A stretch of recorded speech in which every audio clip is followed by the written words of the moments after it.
Hello, everybody. We're all over the place. Yo, you are looking live, baby. Looking live. So we're gonna add, and then we're gonna do this, and then MP4. Boom. Okay, we're gonna give that a place to go. It's Tevin Coleman. Yeah, what happened to him? Because I thought he looked the go best. away from that? Coleman was the guy that was running well. He was running along the edges, and they were really stopping Freeman. Freeman had 7 yards on 10 carries. It was something like that, right? Yeah, you're just that guy. They were running the stretch plays, and they just weren't able to do anything against the Eagles' defensive line. All right, I think we're good to go, and we are rolling right now as we speak. We're trying out some new things. We got some new camera angles here. I'm up. Hey, got the close up right there. And got the boys over here, got their own camera. We're going to make sure that we're going to see how it works. Let's put it that way. It's all trial and error. Yeah, it's all trial and error. Yeah, first things first, though. First things first, we have to talk about the man, the myth, the legend, Mr. Nick Foles. Oh, yeah. That's right. Legend tag now. Yeah, damn right. 23 of 30 and won a freaking game without Carson Wentz at that position. I am fine calling Nick Foles a legend in my book. First time the Eagles won a playoff game since January of 2009. It's been a long damn time. So I don't care. Somebody got mad at me because I threw a tease out. They got mad? Yeah, they got mad at me because I said something along the lines of like a big reason. Because Nick Foles spoke at the podium. So I was like, and one of the guys, there was a big reason for that victory. And dude, went after me about it. And I'm here to tell you that if you don't think Nick Foles was had a huge role in that victory, look, I'm not saying he was one. I'm not saying he was two. I can make the case that you could put the running backs or offensive line before him at three. But Nick Foles was a big reason, and especially in that second half. And throughout the course of the game where he went 23 of 30, didn't turn the freaking ball over, no interceptions, right? Nope. I mean, there was 2 fumbles, one Ajayi and the one he dropped on the 1 yard line, which was scared. Yeah. Good Lord. That's the type of fumble that will lose you a game. Yes. That fumble right there. Recover from that, bro. Like Seattle. Yeah. Like Seattle. Yes. No, exactly. So here was Ajayi fumbling on the first. I'm all over the place. I don't care. This is how we get going. This is how we get going. Because we won a damn playoff game, and that's what it's all about. So with that being said, I'm screaming at the TV when he dropped the ball on the one, but I didn't mind it. We'll get to Doug Pederson's play call, all that. But first and foremost, let's talk about Nick Foles because he got the most of the attention rolling into the game. And I got to say, I was a little dissatisfied, a little, oh, man, this is who he is in the first half. Especially I was saying that at the end of the half when he got really lucky on that ball that, caromed and Torrey Smith made the catch. Yep. So I was really down on Nick Foles. Even though he went 10 of 15 in the first half, I was just saying this isn't going to happen. Yeah. Well, you had the duck on the very first play of the game. True. Severely underthrow. But that was a lot. That was due to the win. Yeah, that was bad. That was bad. You had the overthrow to Ertz in the flat, which was like the second series of the game. So these are things you don't want to see out of your starting quarterback in the playoff game. But then he really did turn it on the second half. And a lot of it had to do with Doug Pederson, too, calling a lot of those RPOs, those run-pass options. And what that allows, it allows Foles to play with a lot more decisiveness because, he's only looking at one receiver. So if that receiver isn't open, he's handing the ball off. So instead of looking through all of his progressions, really playing like a quarterback, he got to play with a lot more decisiveness. And it helped out with his accuracy, as we saw. And in the second half, 4 offensive possessions, really 3, because you had the game-ending one where they ran out the clock. So 2 of those possessions, they took like 6 minutes off the clock, 6+ minutes. Mm-hmm. And those were huge because Nick Foles converted several third downs on those drives. You remember the one drive where Jeffrey had 3 receptions, that 3rd and 8 where he moved in the pocket and he threw that out route? That was tremendous. And those are the things you want to see from Nick Foles. And I was encouraged by his second half of play. And in some ways, I thought there was some better in this game than even the Giants game when he threw 4 touchdowns. Okay. Somebody just, please keep responding with the comments about the audio. Because the audio is unfortunately, there's not much I can do unless somebody's listening to it. Right, exactly. You know what I mean? Yeah. So please. Matter of fact, Tony, if you wouldn't mind, fire it up real quick so this way we're good. Say. Hey, we're going to handle this. I know it's not the best time to be able to do this. Sounds good. So there's no echo? All right, we'll just keep the comments coming and let us know. So, but wasn't it fitting, though, that everybody all week, right, we said we got to run the ball. And Doug comes out First play action pass. Oh, I knew it was coming. Happening. I knew it was coming. God, dude, that won the win. And they buried him on the TV. We're like severely under. I mean, that was the biggest duck I've ever seen throw in the air. Right? So right there. So hopefully Doug learned from that. I know he was getting ballsy. The momentum was fire. He's like, we're going to drop the house down with this. But, dude, a 15-yard ball underthrown, please do not do this against the If you do it again, make sure the wind's at least at your back. Do that. Yes. For the love of God. I mean, that was... I mean, thank God Torrey Smith turned around. Yeah. Well, the only reason why it was a PI because it was that severely underthrown. Yeah, exactly. Unbelievable. As we got Steve Harvey now stuck. Yeah, I was going to say, what the hell is that? No, we're playing Family Feud right now. Let's go. I tried to get funny because you were talking about the Ducks, so I threw up Steve Harvey, and now we're stuck. Things you get on your first date. No, yeah. Sorry. Well, wait, hold on that. And now we're stuck. Unbelievable. Let's see. Let's just see if we can get this big. There we go. All right. Once we get this camera up, I'm leaving it on that. Again, it's got a bunch of glitches, but yeah, you know, look, I thought it was funny when they came out and threw the first ball up. You knew it was coming. Yeah, and they tried to make a play, and obviously the wind did have a definite a big deal to do with that ball because Matt Ryan, you saw him doing it in the second quarter. Yep. And they were like, once you're going down that side of the field, you can't do that. So. But Jay Ajayi was the workhorse. The offensive line, Jake Elliott. I know he missed that first extra point, which scared the hell out of me. Which you can't do. No, you can't. That's the only thing I taught. You cannot miss extra points. No, you can't miss the extra point. And but then for him to bounce back and nail 3 field goals and monster field goals. What was the one before half? 53. 53. Yeah, Man, with Yeah. ease, with too. 1 second. I mean, with ease. And shout out to that clock operator at the Right. 1 second. Yeah, 1 second, my ass. But, hey, man, we got hooked up there. That was a huge deal because, you know, if they miss any one of those field goals or whatever it is, it's just a different ballgame down the stretch. Yeah, because Atlanta all they need is a field goal. Yep. Fast forward, final drive. Yeah. 4th and 2, the play from or 4th and goal from the 2. Did you think they were scoring, be honest? I think if Julio Jones doesn't fall down, they score. Adrian? I didn't.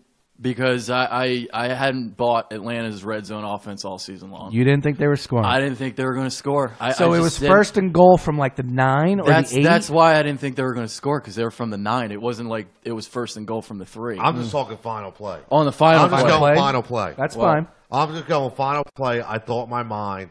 I didn't know he was going to roll out, but I'm like, this is going to be a back end zone throw to Julio. Yeah. I don't know who's covering him, but God, somebody tipped the ball or something. And I didn't know what happened. I didn't know he fell down because unless you're seeing it live at the stadium, you don't know he fell down. Yep. So when he fell down, I'm like, oh my, like, thank God. Yeah. He fell down. Seriously, because I think he would have caught the ball. I really do. Maybe. Yeah. Yeah, and I thought they were scoring. I'm not going to lie to you. Yeah. I absolutely thought they were scoring. When they ran it down there, it was like a minute and some odd seconds left or whatever it was, and they got the first and goal from the 9. I'm like, oh, they're going to score. And my man John Barchard from Bleeding Green Nation tweets out, like, dude, you got to eat that tweet, John. And if I was doing a show with him, I'd say the same thing.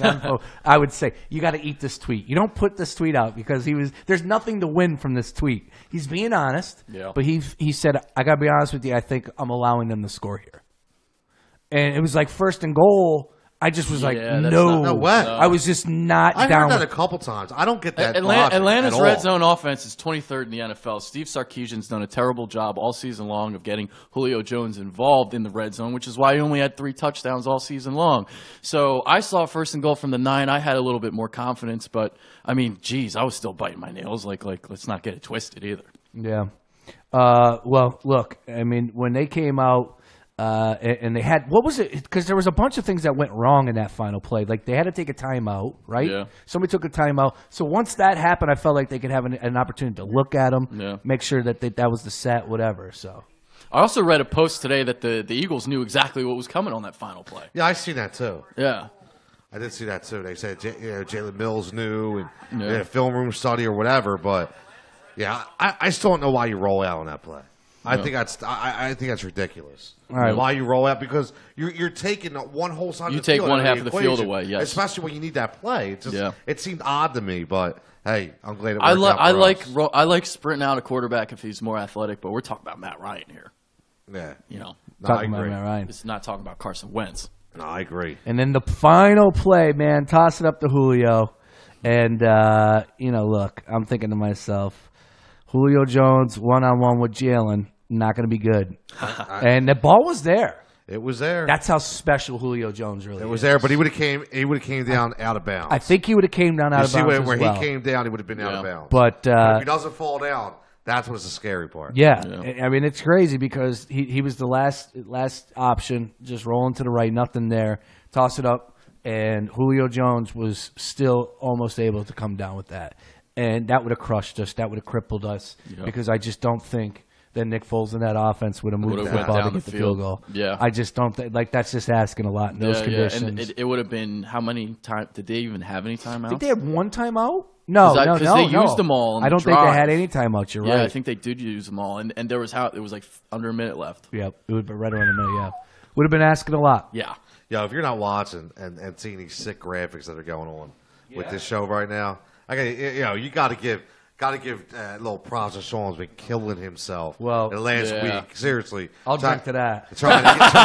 He's been trying to get this fixed, and I mean, we're sitting there talking about Julio, and all of a sudden, boom, we go right to a Julio Jones shot, action shot in the end zone. I mean, who does that? But here's right? And who does that? Here's the thing too. I got ideas now. I can if I can figure out a way to send you the videos that I do, you can post some videos. But Tom, we're not here, and Adrian will tell you because last week I tried this. So I got my man coming down here this Wednesday.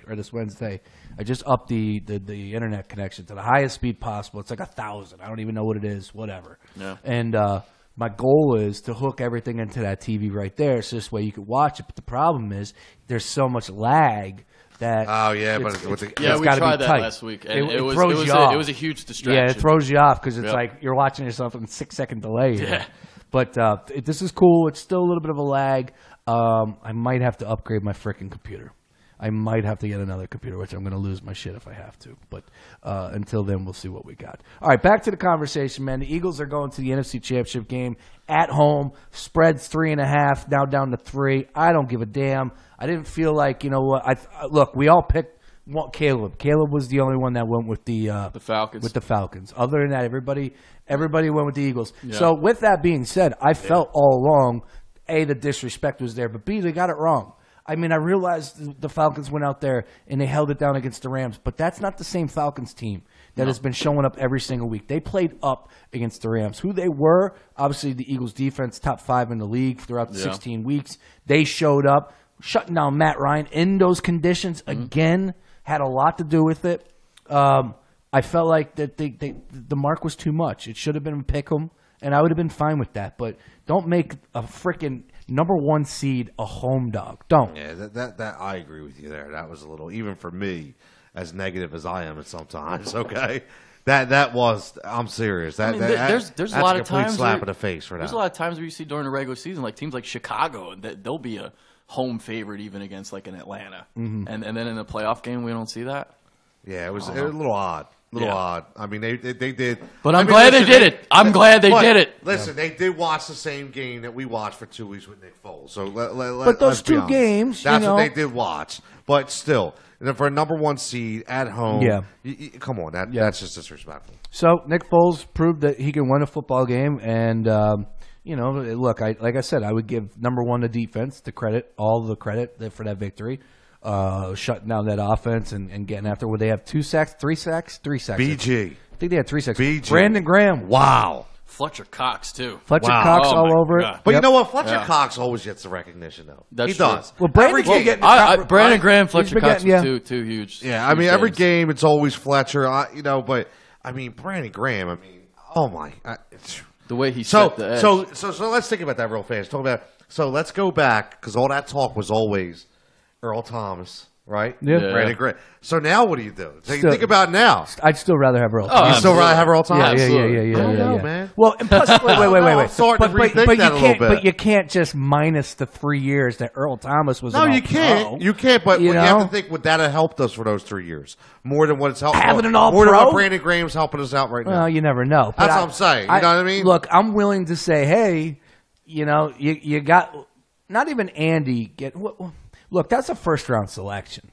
That's a first round pick. You need somebody to come in, and he was more of an outside rusher in Michigan than he was than what he was expected to do or what he was put in a position year one for Andy. But bottom line, look, they got him on that new contract 2 years ago, right, or whatever it was. And he's up again. Yeah, and he's talking about it again. It was a good deal, and now he's earned his money, and I'm glad they stuck with him. But I don't know if I would have. Are you going to pay him?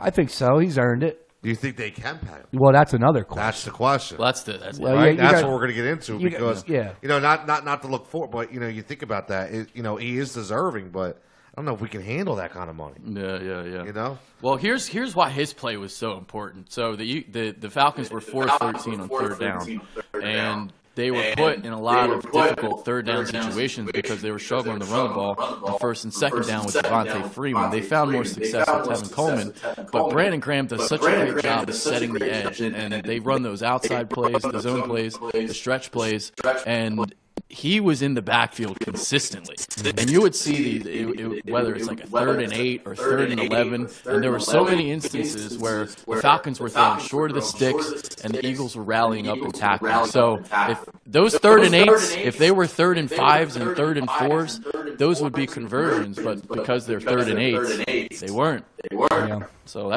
that's part of the run defense on first and second down. That was obviously a huge victory. First time since frickin' January of 2009 the Eagles have won a playoff game. Hey, you know what? I got to give a little love because I'm always burying the Big V. I think Big V had an outstanding game. Yeah, he did. Outstanding. And it's great that he's playing with a lot of confidence now because now he's going to get Everson Griffin. This is going to be his biggest test of the year. Oh, we're getting the echoing thing again. Well, from somebody different now. Echoing badly. I don't know what's going on. I think it might have something to do with that one camera right there. So we'll just keep it on this camera for right now. My guess is because that one is just running off the Bluetooth single right there, the iPad.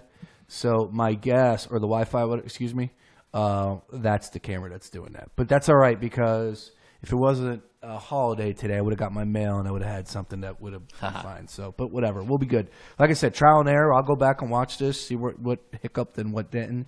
And trust me when I say this, in about 2 to 3 weeks, we're gonna have a clean looking show, and it's gonna be tight. What else could we talk about here, man? Because there's so many. Well, I feel like Ronald Darby, Jalen Mills did a good job on Hood Jones. Yes, they did. And I want to come back to them. We'll talk a little bit more about the defense. Yeah. But I want to give a little bit more credit. That's what I wanted to do tonight. And Doug, I think Doug Pederson deserved a ton of credit. And just the play calling alone. Yeah. My man is the head coach and the play caller. That's not easy. Ask Andy Reid. You know what I mean? And here he is motivating these guys all week, playing that underdog card up, doing whatever he's got to do, saying they're not giving you any respect, whatever. Like I said, motivating these guys all week. Decided to play them in hard pads and helmets and shoulder pads and full pads one day and go after it in true game-like conditions in that first bye week. He deserves a lot of credit for that approach. But the play calling, the imagination of drawing up Nelson Aguilar on that big third down. That's funny because we did a film study on that last week on that same formation, the two receivers tight to the formation, and we're like, Brendan and I were doing the show. We're waiting for that wrinkle in the game tomorrow, and we saw it, and it was that inside trap play to Nelson Aguilar, and that was an outstanding play call, an outstanding design. Yeah. So he deserves a lot of credit, man. His play calling was on par, and I didn't really have a problem with him taking that time out down there. I know a lot of people were frustrated about that.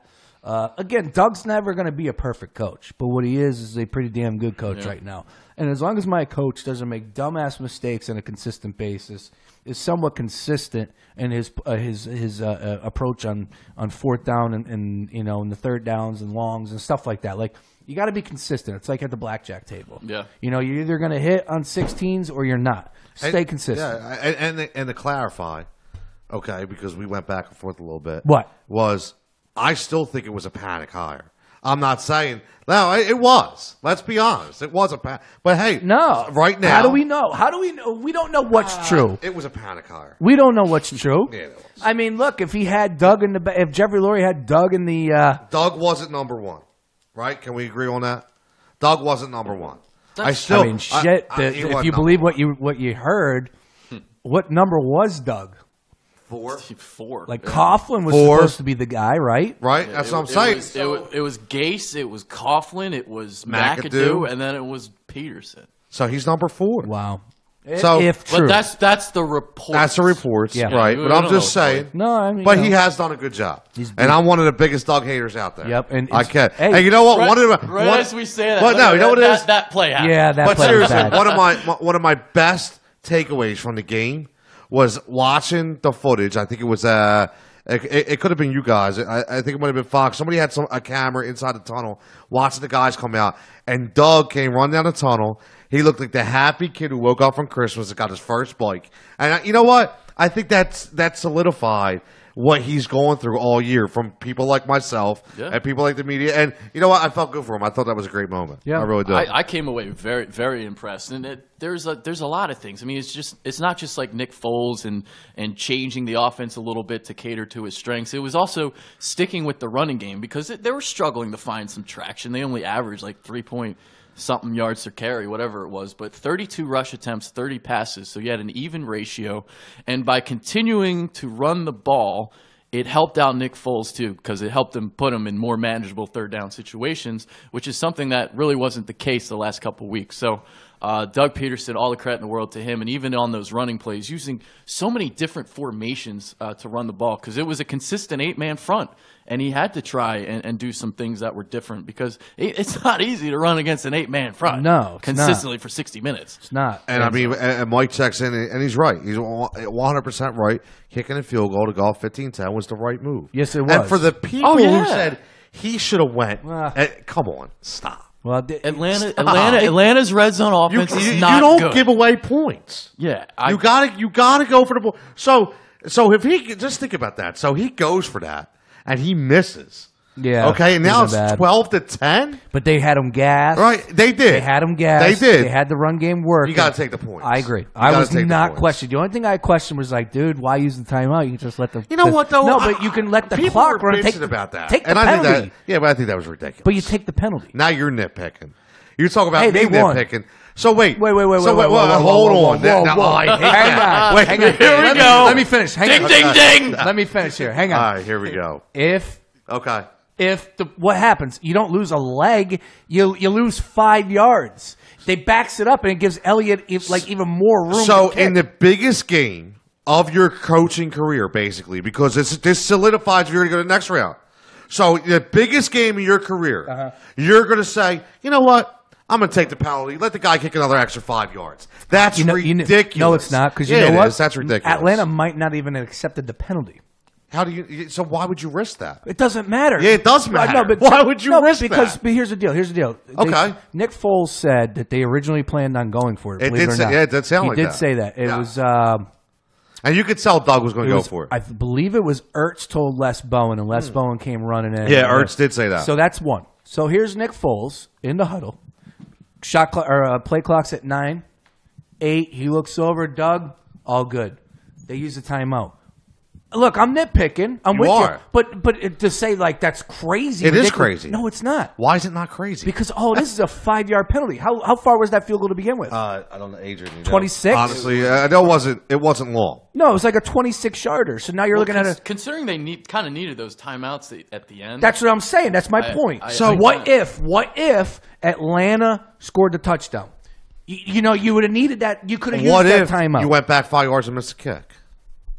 I mean, come on. I don't think he's going to miss the kick. No, but think about it. We don't know. Well, wait a minute. He could make an extra point, right? Yeah, so what I'm saying, 53 yards. hold on. Keep backing him up. So what are you saying? What are you saying right now? If we're sitting here and we lose because he missed a field goal, okay, because they backed up 5 yards, and you know what you're saying? He's not. Wait a minute. Wait, no. But no. Hold on. Whoa. Let me finish. So you finish. He's a professional kicker. He should be making 35 yards. No, but either way. But you know as well as I do, we're sitting here right now. You're going.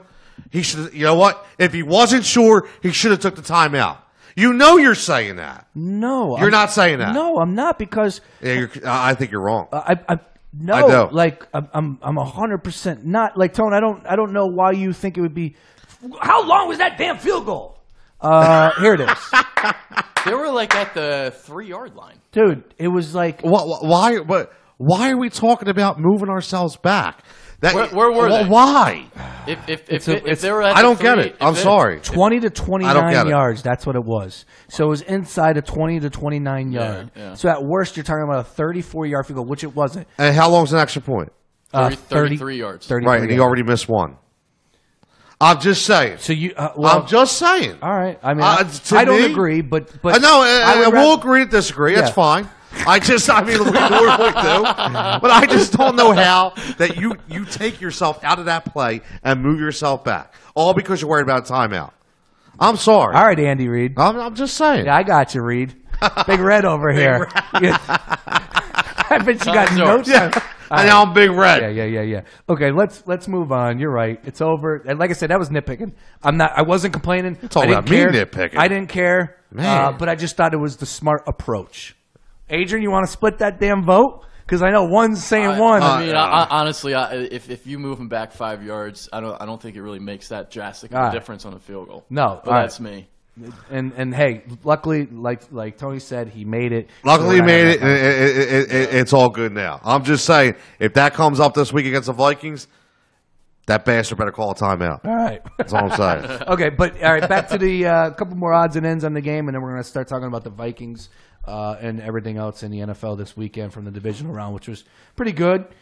Patriots, obviously, we knew we were going to run away with it. Steelers, you had the Steelers losing. Credit to you. I had the Jags, baby. How about that? Falcons first week, the Jags the second week. Yep. I don't know if I'm going to pick any upsets this week. The Jaguars didn't surprise. I mean, I didn't pick them, but it didn't. You know what surprised me is the points. I can't 45-42. I mean, are you serious? How do you score 45 points? Wow. And 42 points and lose? Yeah. And at one point, Blake Bortles was like 5 for 21. Yeah. Wow. Brutal. I mean, that's brutal. But he don't turn the ball over. Well, they were running like odds and ends. Like they were running. They were running good. Like Fournette was a monster. Leonard Fournette was incredible. He really was. But then they were running like QB bootlegs. Yeah. He picked up a couple big first downs. He did. Bortles, he's athletic. He did. He threw athletic. that. He's sneaky athletic. It was unbelievable. Yes. Exactly. Why? But how about those Antonio Brown? How about those Antonio Brown catches?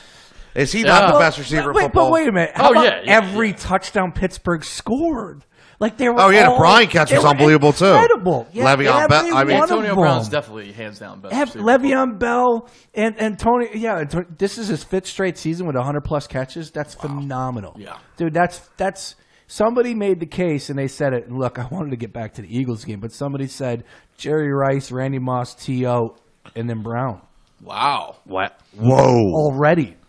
I'll tell you what, man. I mean, give me another receiver that's better than any one of those guys. To me, Rice is always number one. Yeah, Randy and T.O. you can split. I mean, I would probably take Marvin Harrison over him. Marvin was great. Marvin Carter was amazing for a while too. Steve Largent was awesome. Tim Brown. And let's not forget, people got. I know he's been on not the greatest team, but people got to give Larry Fitzgerald some love. Larry Fitz, right? Yeah. I mean, he's never really talked Calvin about Johnson. in that equation. I agree. And you know what? Calvin was good, but I'm sorry, he didn't stand the test of time to me.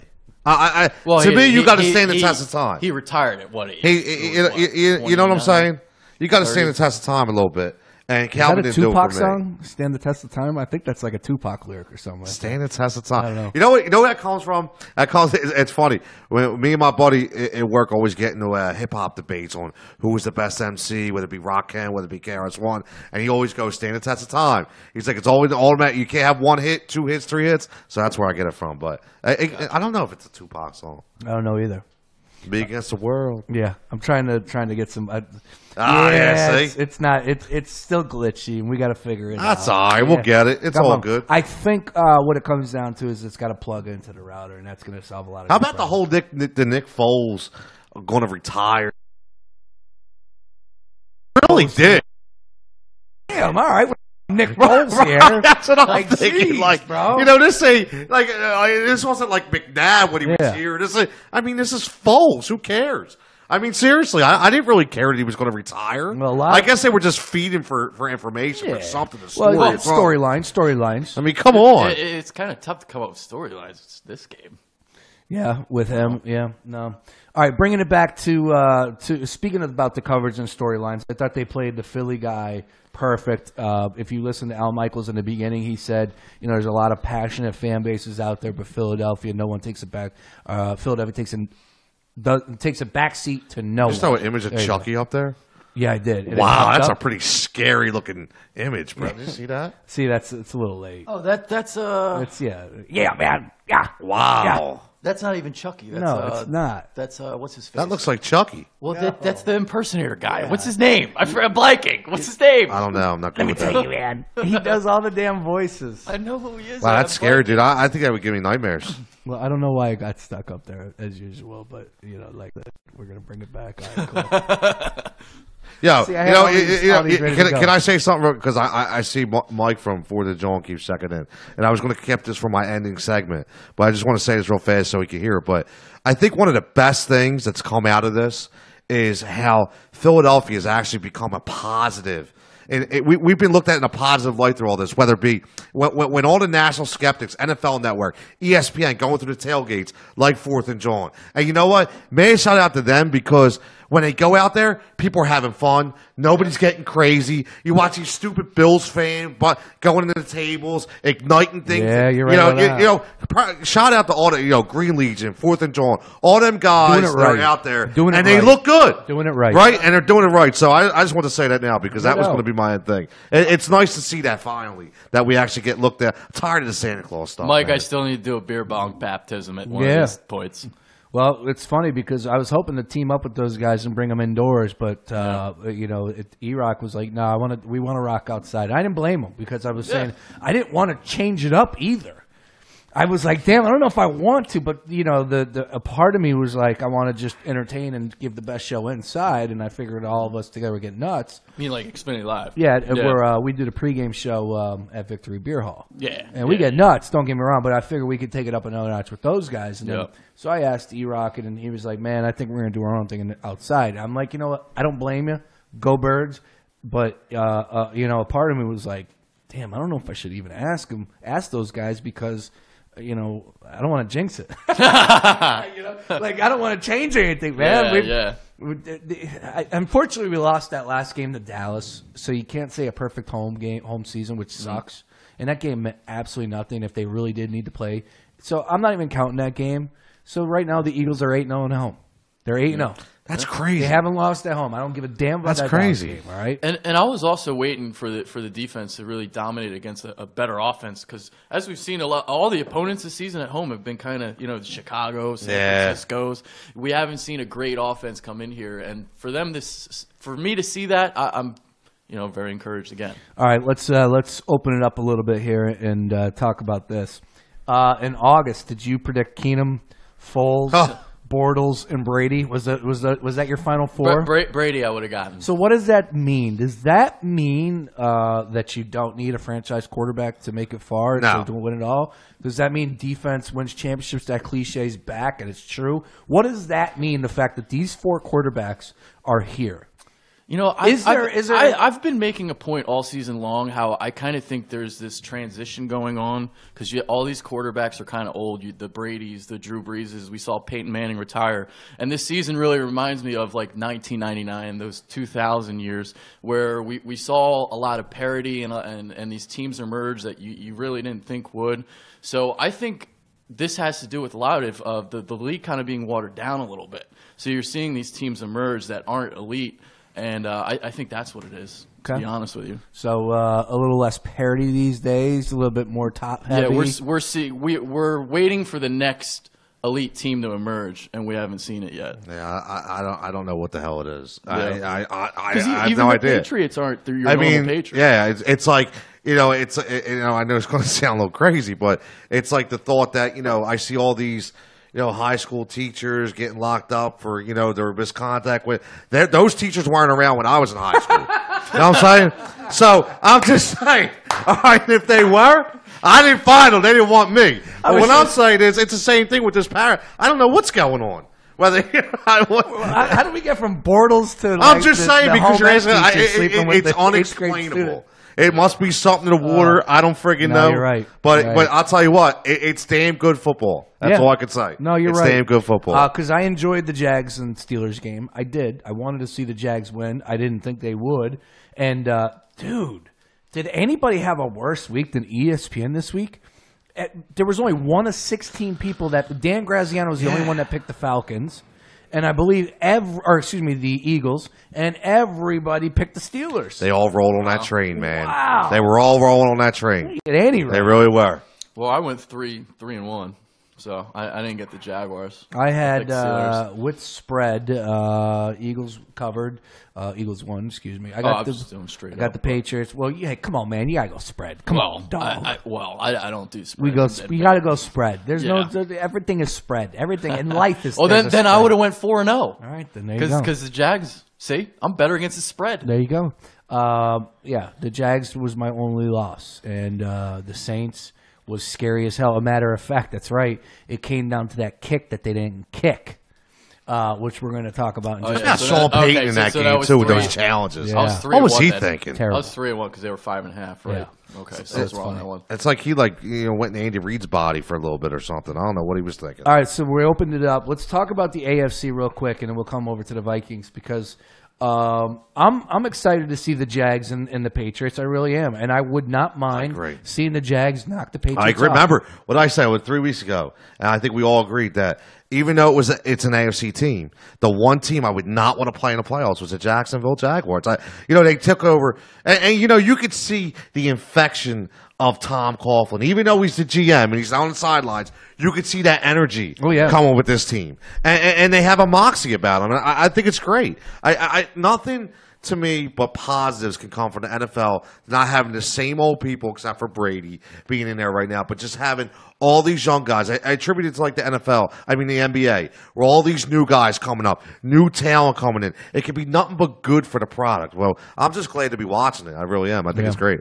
So I'd definitely much rather see the Jaguars in this game because I've seen this Steelers-Patriots script for the last 10 years, and Brady's going to throw the ball 50 to 60 times against that zone and pick it apart. Okay. So I think in this game, Jacksonville, not that they're going to give the Patriots a game, but they have the formula to beat Tom Brady. Great defensive line, pressure the quarterback. D-line. Yes, D-line plays. And then I'm not even talking about the secondary. Yeah, who Ramsey and his. You got Jalen Ramsey going to shut Brandon Cooks He's got down. some serious balls, man. Yeah. I don't know what you. The sass from that guy. Look, and let's just. And I want to correct this. I want to be on record about this. I have no problem with him grabbing the microphone saying we're about to win this bitch. We're going to the Super Bowl and we're going to win the Super Bowl. I got no problem with that. But you better believe that that's going to be up in New England. Oh, no doubt. And that's going to be used. No doubt. And you're going. They gave him, but do they really need bulletin board material in New England? No, and Jacksonville doesn't need to hide from it either because they're in this spot. Who cares? Yeah. Own it, get it, do you? But New England's going to use it. They're going to use it. I guess it's going to be up there. No, what it's going to be is this. You're right. It's going to be Saturday night. It's going to be the night before the game at the hotel. Just like Belichick when he played the parade route. Belichick. He pulled the parade route for the Eagles in 2004. Shout out to Philly Inquirer or the Daily News, whoever put it out there. And he read that, in front of the team while in their last little, walkthrough inside the hotel auditorium, whatever. And that's what's going to happen on Saturday night. He's going to have the projector down, and he's going to say, you guys know Jalen Ramsey, right? Boom. He's going to hit play, and Ramsey's going to say, we're going to the Super Bowl, and we're going to win this bitch. And then Belichick's going to say, you're probably right. Oh, yeah? That's funny because we're playing tomorrow. I didn't think tomorrow was the Super Bowl. We'll see what they got. And I'm going to take the Patriots. I don't care what points they're given, whatever. But believe me when I say this, I want to see the Jags rip it up. I want to see that performance that they just gave against the Steelers again up there in New England. I don't think it's going to happen. I don't think they have enough gas. And then B, obviously those coaches, man, Belichick, they're pretty damn good. They're going to pick them apart, and I don't think the Jags are going to be able to score points. Yeah, it's going to be really interesting, especially, you can't, obviously, I think he just broke yesterday. Matt Patricia looks like he's going to be the head coach of Detroit Lions. And I think way overdue, in my mind, way overdue. The dude needed to get a head coaching job. I'm glad he got it. I think he got the best one in Detroit, to be honest with you. But, it's going to be interesting to see how he plays because, let's face it, Blake Bortles is Blake Bortles. We know who he is, right? So, Adrian said, defensive line. So, if you stop the running game, you stop that team. Yep. But if they can run, look out because, New England doesn't have the best defense. Yeah. I think they might be able to control the line of scrimmage. They could be, man. Game. They really could. Yeah. With Campbell and come on, I know you got that one guy, not 91. What's his name? Ngakwe. Ngakwe. I love Ngakwe. Wow. He is extremely underrated. He's very good. He is all over the place. Yeah. And he's feeding off that. He thinks he got snubbed for the Pro Bowl, too. Honestly, know what I mean? He may have. So he's that good. It's all going to depend on the health of Leonard Fournette, because let's not forget he got his ankle banged up a little bit, so we don't know how extremely healthy he is. You do have TJ Yeldon, but he's not Leonard Fournette. So, they're going to run the ball 45 times. Yeah. That's what they're going to do. They're going to have to. You got to keep Brady off the field. They're going to have to go on 8-minute drives, kind of like what the Eagles did with the Falcons. Keep running the ball, keep churning the clock, and keep Brady off the field. Yeah. I don't think I think that defensive line is going to be able to get after him. I do, and they're going to make Brady. It's not work. going to be easy for Brady. Yeah, no, not at all. So I wouldn't hate not seeing him in the Super Bowl. I'll take like Patriots 27-13, something like that. Yeah, I'm still going to take the Pats. I am. Yeah. All right, let's bring it over to Minnesota, the team that's coming in here. Let's get to the real game.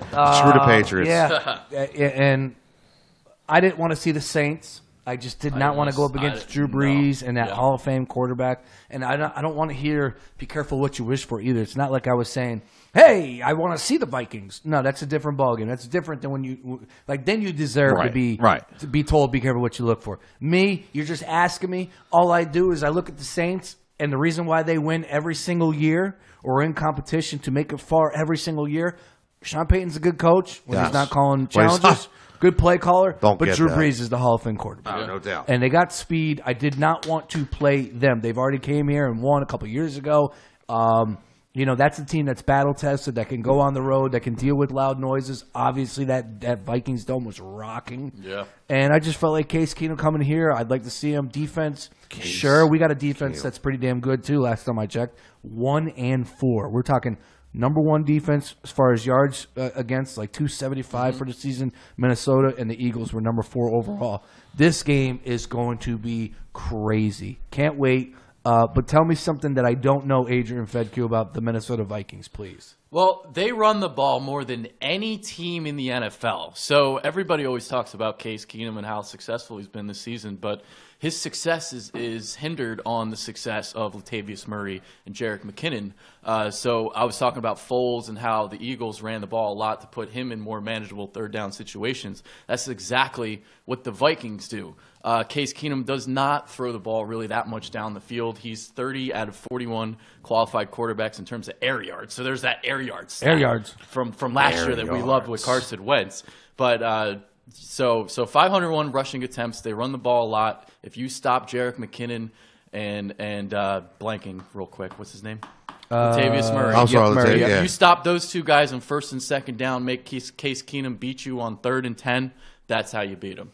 Let's talk about their wide receiving core. Obviously, Diggs with the play, which was absolutely just, I don't even know what to say other than I know that Williams did the rookie. He blanked, and obviously it's on him. And I'm not trying to back him up. But where was the other safety? They were playing too deep. What was he doing? He just turned into a spectator. Was he watching? What type of call was that? That the fact that there's only 1v1 between you and advancing. Yeah. I realize that you want to keep him in balance. Like, if you give up the field goal, you give up the field goal. You can't give up the touchdown, though. Yeah. And I like I said, I'm not taking the blame off of Williams. I think he deserves a ton of blame, and the kid owned it. And it was just, I don't know what he choked. It was a pressure situation. He panicked. He choked. But why did he panic? They say that they talked about don't pass interfere. That's what I think it was. His brain, but still. I think some of it's a product of the league that we live in right now, where everybody is afraid to hit the, maybe in his mind. Afraid to be called for a what was he thinking? Exactly. I mean, if you look at it, it looked like he tried to time it, and then he noticed he was going to get there right before the ball, and he ducked. I don't think he blew the tackle. I think he ducked. I really do. And what's the odds that he ducked and knocked his own guy over? I know, right? I think he thought he was going to get there a tad bit early, and therefore he didn't want to touch him.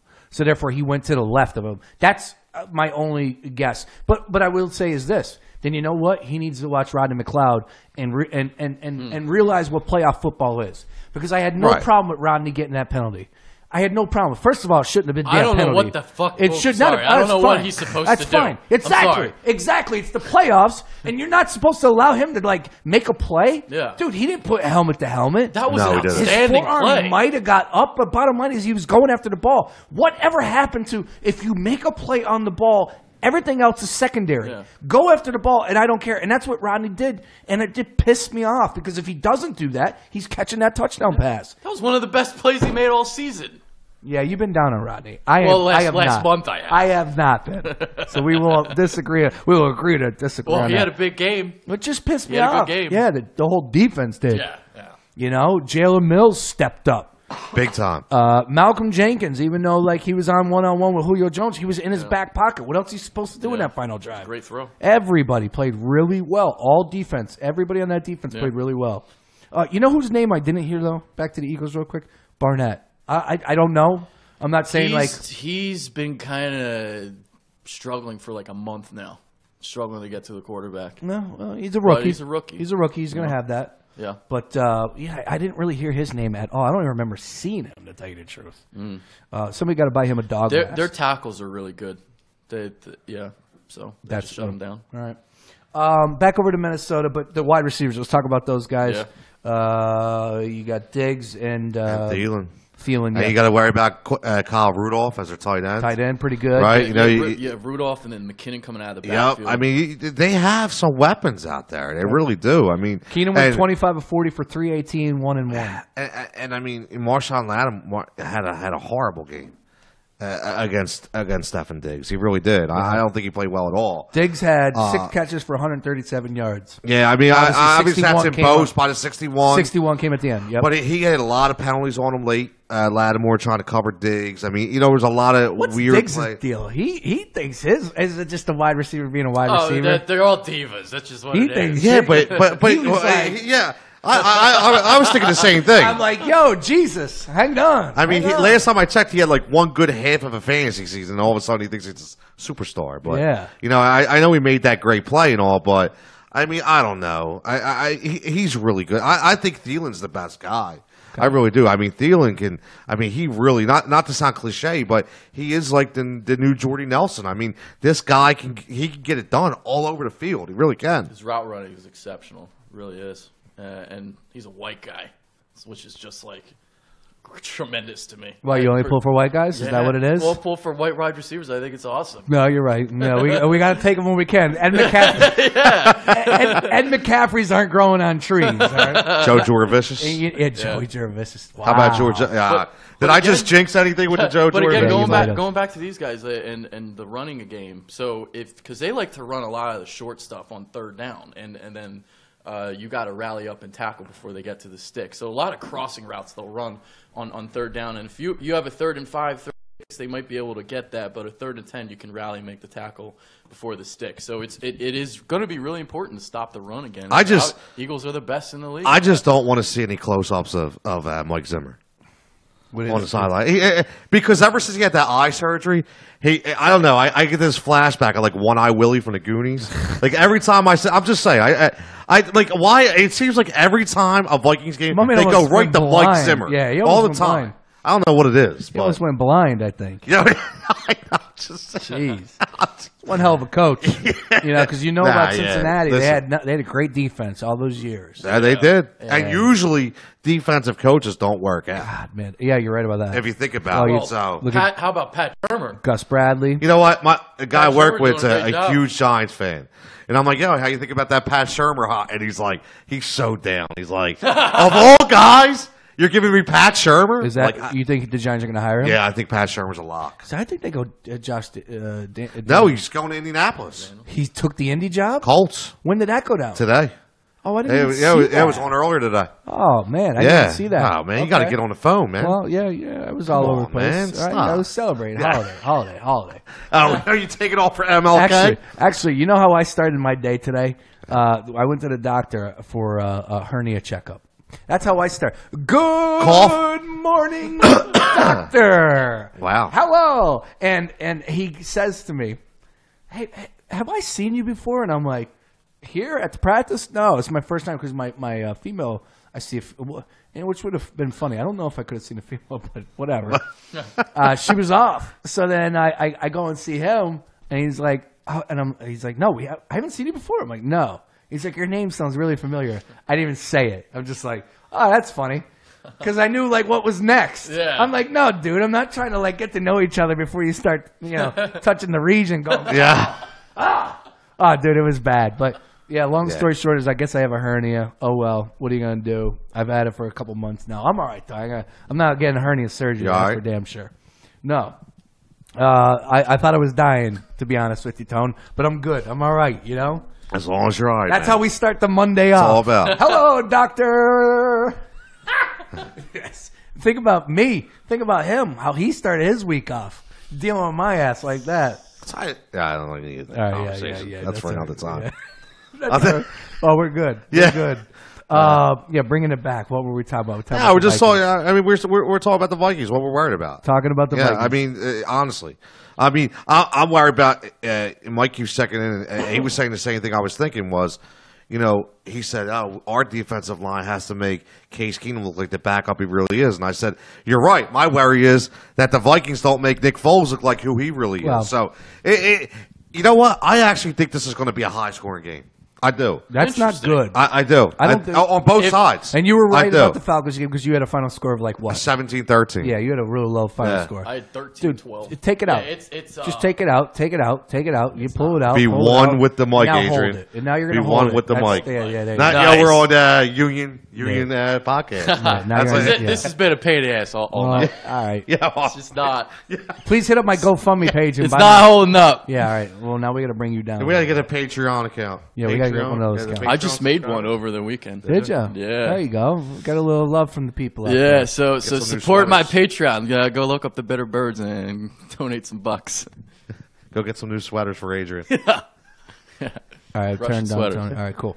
All right, let's continue to talk about the Vikings here. We've been going about 45 minutes. We'll go about an hour.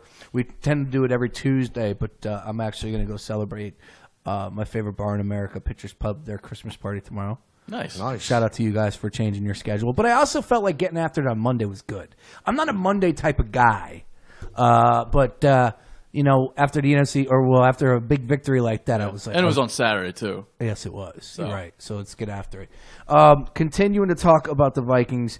Tell me about on defense. What's going to happen there? I mean, obviously they got a great secondary. I like the RPO conversation that we had going. Obviously, something changed in that second half. Is that going to work against the Vikings? It's a lot harder to get open on Xavier Rhodes. But then again, they had Desmond Trufant on the Falcons. So that outside surface played in the Eagles' favor. Everybody was slipping. Yeah, Everybody was slipping. Yeah. It was. But I'll tell you what, the Eagles, all the weapons that they have, the Vikings can match up with. You look at Aguilar in the slot; they have so much depth at cornerback. They have Mackenzie Alexander, the ageless Terrence Newman. 39 years old. Yeah. Terrence Newman. So and you got still getting it done. I mean, Torrey Smith's going to do nothing against Trey Waynes, and then you're going to have Jeffrey going up against Xavier Rhodes. Is he a trash talker? Who's Jeffrey? that? Jeffrey seems like he keeps to himself. Okay, because I was noticing the trash talk going on between Rhodes and Michael Thomas. Yeah, back and forth. Oh wow! Well, Thomas did. It was great. He did something in that. It wasn't dirty in my mind, but no. It was the concussion or the shoulder, the concussion with the. Oh, it was Sendejo. Thank you. Yeah, and I just think it was. I was loving. I love that. I love that aspect of the game that people don't really talk about much. And I was just hoping maybe Alshon will get in this girl a little bit, but I don't know if he's that kind of guy. Now, it looks like Aguilar is that kind of guy. Yes, he is. He looks like he likes to get fired up. He's fired up. He's fired up. And then even you look at the safeties. You got Harrison Smith. He's going to be going up against Zach Ertz. So it's going to be tough, and their linebackers are great. So if you try to great, yeah. Wow. I mean, they're number one. Anthony Barr and the better Kendricks brother. Yeah, better. Yeah, we always get the better. We always get the worst Kendrick, the worst Giambi. Hey, Michael played well. He did. Yeah, he Michael did. played well. He did. But we always get the the other half. Shout out to everybody watching. I gotta say, we got a lot of feedback, and it's crazy because it hasn't been the smoothest. Yeah. But very, very, very cool to see those numbers, man. We greatly appreciate that. Obviously, we know it's a big week, but we got to get this figured out. But we appreciate everyone tuning in. Mike's had a good question. Who would you rather, if you had to choose, who would you rather leave? Flip, Schwartz, or Reich? I'd rather Reich leave. Yeah. Reich does nothing for me. Sorry. I mean, he's a good. Is he really behind the play? I mean, if Doug's calling the plays, I mean, what is Reich doing? Well, he's a good steady QB, or he was a good steady QB for how many years? He brings that experience to the table.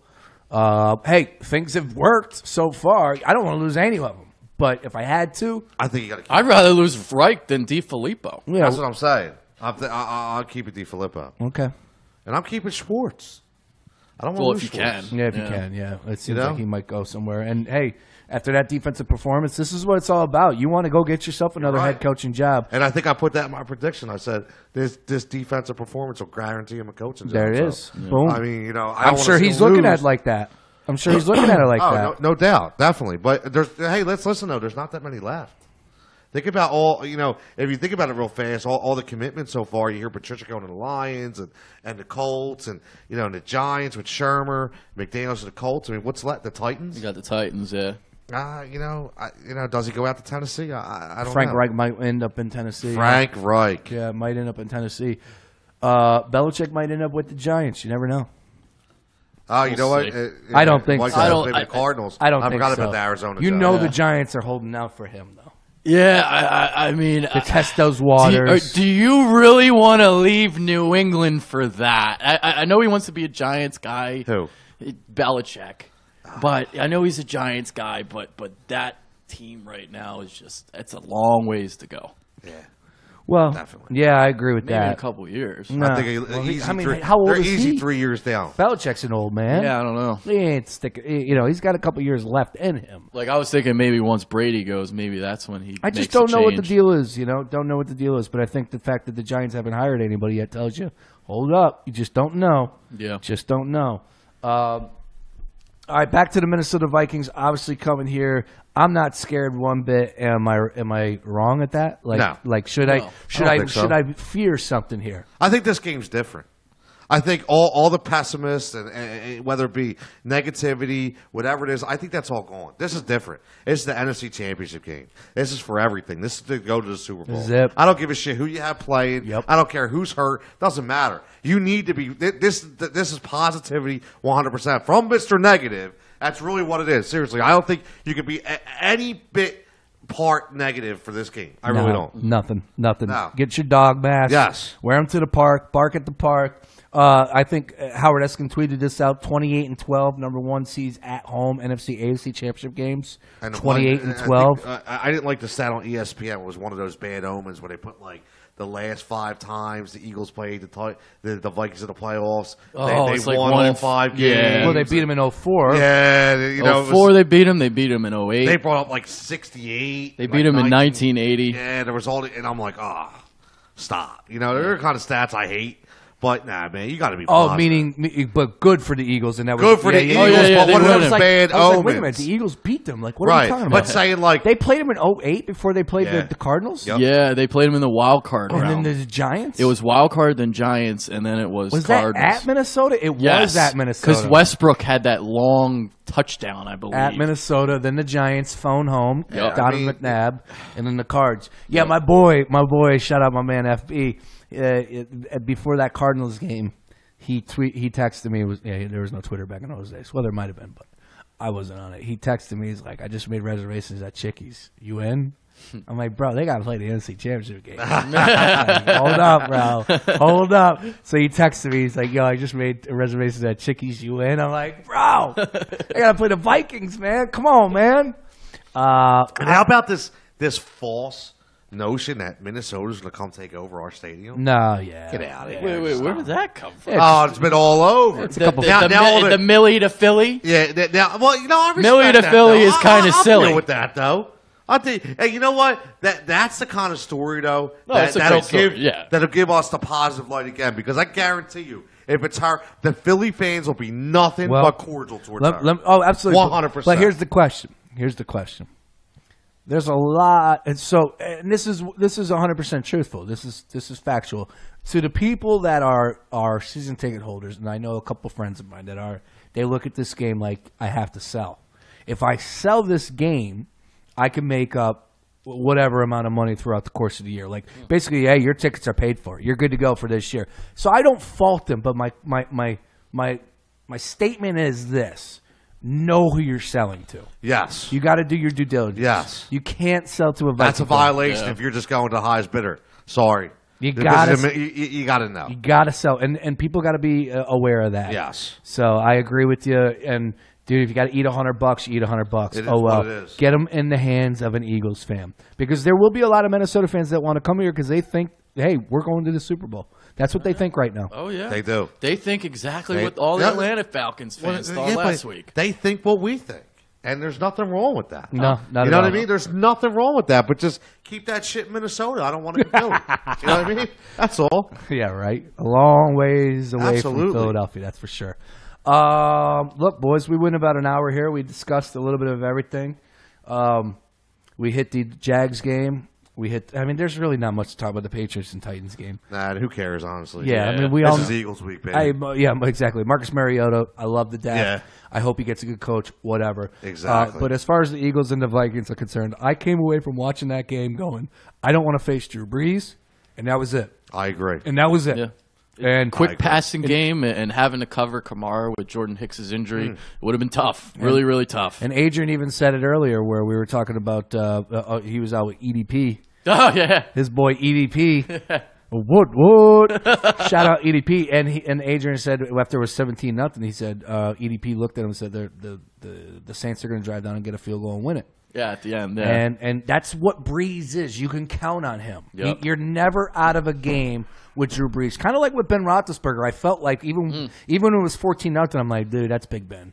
He's going to go down and get a touchdown. I think it was 21-7. They came back 21-14, 28-21 at one point. Like, you're never going to be out of that game with a guy like that. You're never going to be out of the game with a guy like Drew Brees. We're counting on one hand, like Drew Brees, Roethlisberger, Brady. Like, who else can really do that? Peyton, man. Peyton, absolutely. Yeah. We'll see if Carson Wentz can do it over the years. Yeah. Man, so. Yeah. I mean, those are the greats. Those are the all-time greats. Yeah. Case Keenum is not that. No.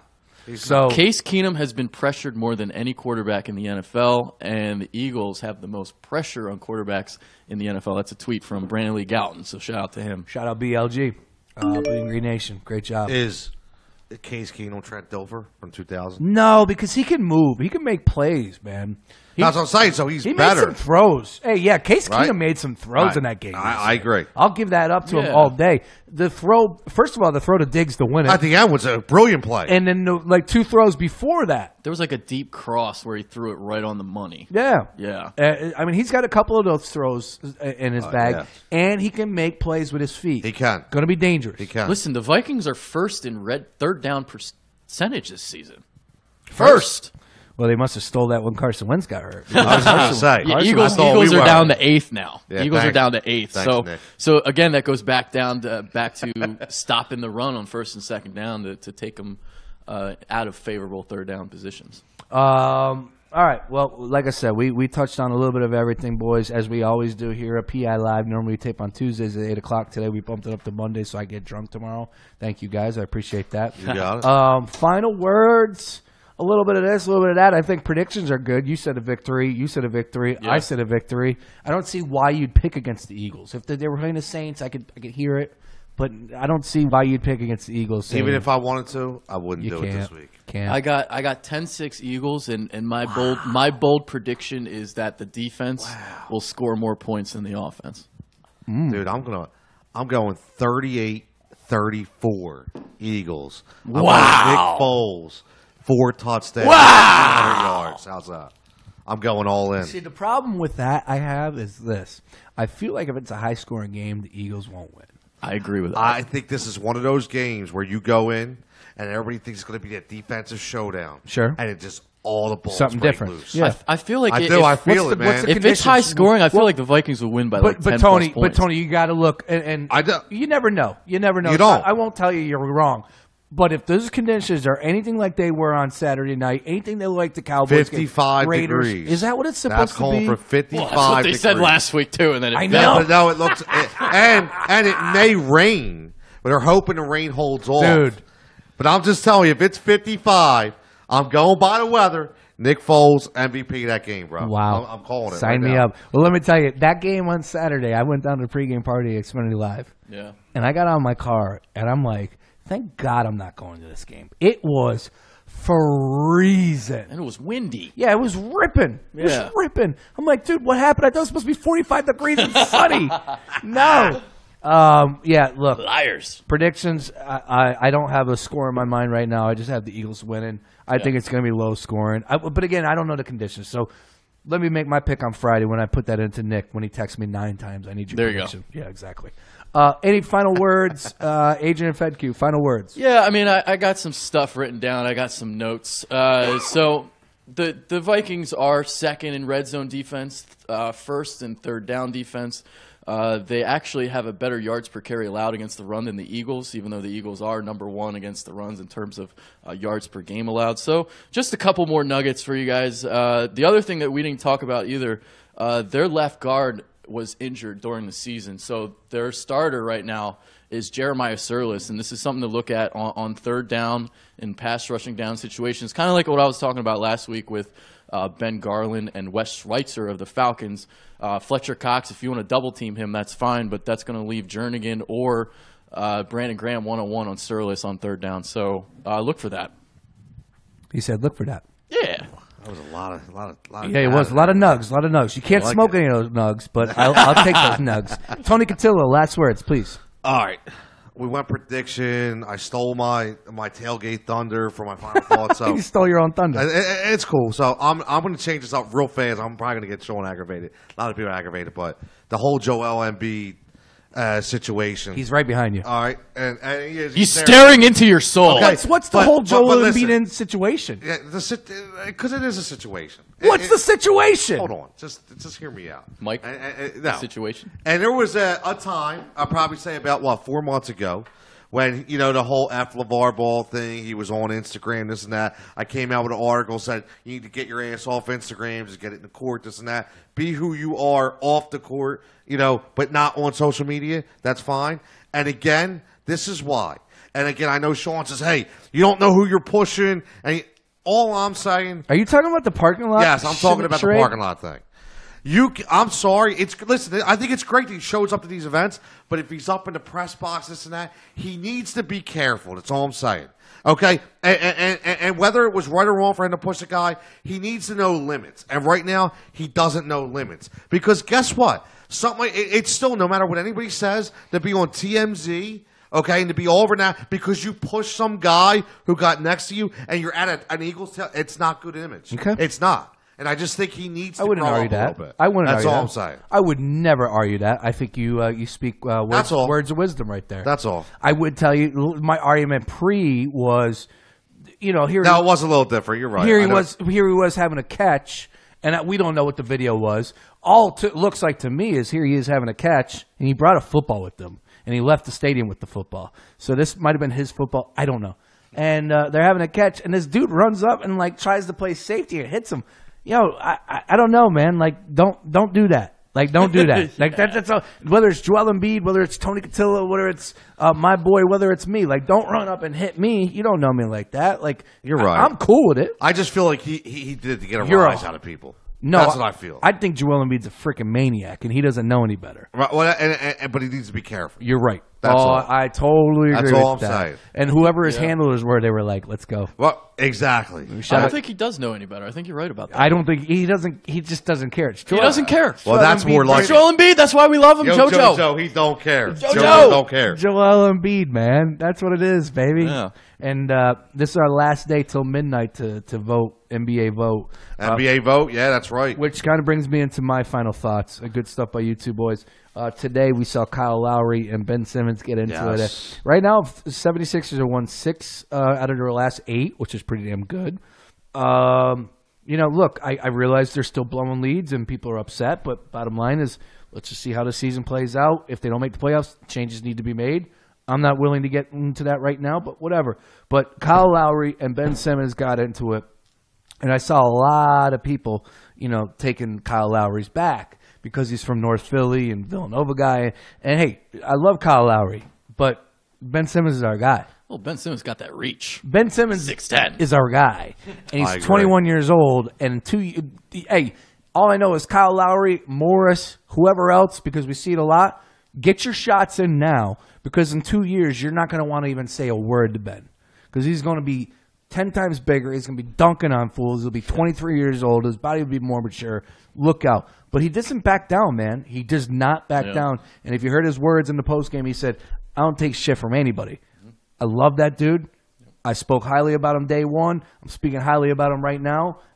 Get behind our man. I agree with you there. Screw Kyle Lowry. Yes, absolutely. See ya, dude. Come on, what are we all about You're here on the Philly? Raptors. Come on, stop. Yeah, man. Get behind this guy. North Philly want to support 100%. North Philly. I get you. But come on, man. Ben Simmons is our guy. I saw you responded to Pat Egan. I thought that was a good tweet. I'm going to take – it was ridiculous. Ridiculous. Give me the takes. Exactly. Give me the takes. Feed me. Feed me more. Yeah. Well, Pat Egan put something out there like, I'll take the guy out of a silver spoon. How do you know what Ben Simmons did his whole life? How do you know he had a silver spoon in his mouth? I don't give a damn. You know what I mean? I get it. North Philly versus Florida. Dad was a player. Whatever. I get it. But no, I'm not buying it. Why does that even matter? Ben Simmons is a 76er. He's our guy. Have his back over anybody, absolutely. All right? These are our teams. Shout out JoJo. Shout out Ben Simmons. Let's get these boys in the All-Star game. I don't think Ben's going to make it. He was third going into today. Yeah, it's going to be tough. If he doesn't get one of those 2 spots, he's not going to make it. So let's get those 2 guys in there. It'd be pretty cool. All right, boys, great stuff, man. Great stuff. Look forward to doing this next week after an NFC Championship victory. It doesn't get any better than this. Hell no. Right, Chris Berman? Let's see if I can get him up here to close this out. I think I can. Yes, for Tony Cotillo, Adrian Fedque, I'm Sean Braves. Catch us back here next week talking about an Eagles win over those Minnesota Vikings. All right? Peace. Yeah.